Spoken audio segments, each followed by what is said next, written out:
है 4-15 मिनट बाद, 20 मिनट बाद रादर, मैं आपसे रिक्वेस्ट करूंगा कि इतना झूठ फैलाया जा चुका है, इतना झूठ, कि सुधांशु जी इतने विद्वान हैं लेकिन वो भी सारे झूठ को काउंटर नहीं कर पाए। इतना ज्यादा झूठ था, वो 90% झूठ को काउंटर कर पाए। तो मुझे, क्योंकि मैं उनका छोटा भाई हूं, मुझे 10% झूठ काउंटर करने का प्लीज मौका दीजिएगा, 2 मिनट अनइंटरप्टेड।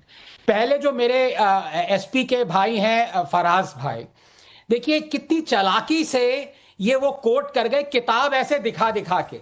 मैं इनसे ये कहूंगा, इन्होंने जो कहा ना, it was the fanatical wing under Savarkar that is responsible, उससे जरा ये कहिए कि उससे एक पहला सेंटेंस पढ़ ले फराज भाई, अगर हिम्मत है तो जरा पढ़िए पढ़िए पढ़िए पढ़िए पढ़िए, वो जो येलो अंडरलाइन किया ना, उससे एक पहला सेंटेंस पढ़िए। मैं पढ़े दे रहा हूं।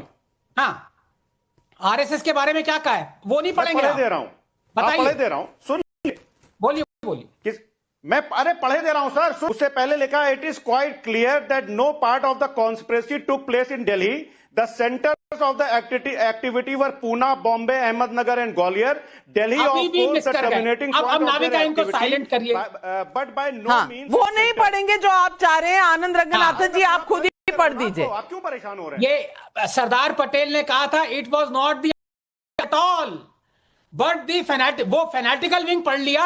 आरएसएस को जो नकारा इनकी वो नहीं पढ़ा। एनीवे, ये पहला झूठ निकला। अब देखिए फराज भाई प्लीज, का नाम नहीं लिया।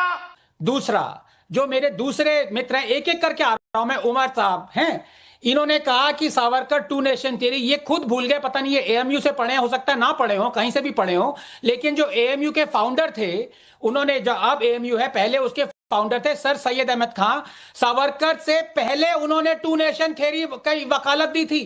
इनफैक्ट उनसे भी पहले इनके जो आइडियोलॉजिकल गॉड हैं कार्ल मार्क्स, उन्होंने ये कहा था अपने 1853 किताब में, द ईस्टर्न क्वेश्चन में, कि there are two things, two issues, Mohammedans and the non Mohammedans, दरअल इस्लाम, दरअल हर्ब, देर आर टू नेशंस, ये कह रखा है तो सावरकर को ये। तीसरी बात, अब ये बहुत जरूरी बात मैं आपको कहना चाह रहा हूं, जो इन्होंने बार बार 6 बार तंज कसा ना, माफी वीर माफ, मैं इनसे पूछना चाहता हूं, क्या उमेद साहब, आपका नाम जो है उमर साहब है, आप मेरे अच्छे मित्र हैं, क्या आप ये मानते हैं कि जिसने अंग्रेजों से मर्सी पिटीशन के थ्रू माफी मांगी, क्या वो कायर है, हाँ या ना? पहले तो मैंने ये नहीं कहा कि two nation theory was introduced by Savarkar. बताइए, मैंने ये कहा, टाइम मेरे पास बहुत कम है, क्या वो कायर है, देना चाहिए, क्या वो कायर है जिसने अंग्रेजों से मर्सी पिटीशन, क्या वो कायर है, हाँ या ना? अरे पहले आप मेरी बात को समझ ही नहीं रहे तो मैं आपकी जवाब कैसे काम नहीं चलेगा? अच्छा, इनको म्यूट कर दीजिए, बताएंगे मैंने हाँ जी अब सुनिए, हाँ, ये पहले भी ये कह चुके हैं, जिन्होंने मर्सी पिटीशन लिखी थी वो कायर हैं। तो डंके की चोट पे अगर इनकी हिम्मत है तो बोल दें कि अशफाकुल्लाह खान कायर है, हिम्मत है बोलने की, क्योंकि अशफाकुल्लाह खान ने भी मर्सी पिटीशन लिखी थी, बिस्मिल ने भी मर्सी पिटीशन लिखी थी। ऐसी बेशर्मी से ये लोग सिलेक्टिवली कोट करते हैं। और चौथी बात, जो असादुद्दीन ओवैसी साहब कह रहे हैं, अब मैं वही है ना, अब प्लीज, मैं 99% झूठ जो है और सुधांशु जी मिटा चुके हैं, 1% बाकी है। ये रजाकारों की पार्टी है, 1927 में ये MIM थी, उसके बाद रिजवी साहब 1944 में रजाकार जो थे, गर्व से रजाकार थे, उन्होंने MIM का पद संभाला। ऑपरेशन पोलो हुआ, 10 साल उनको जेल में डाला। वो उसके बाद 1957 में भागते भागते पाकिस्तान चले गए, लेकिन अपने लॉयर को MIM का प्रेसिडेंट बना गए। वो लॉयर कौन था? असादुद्दीन ओवैसी जी के ग्रैंडफादर। ये है इनकी हिस्ट्री।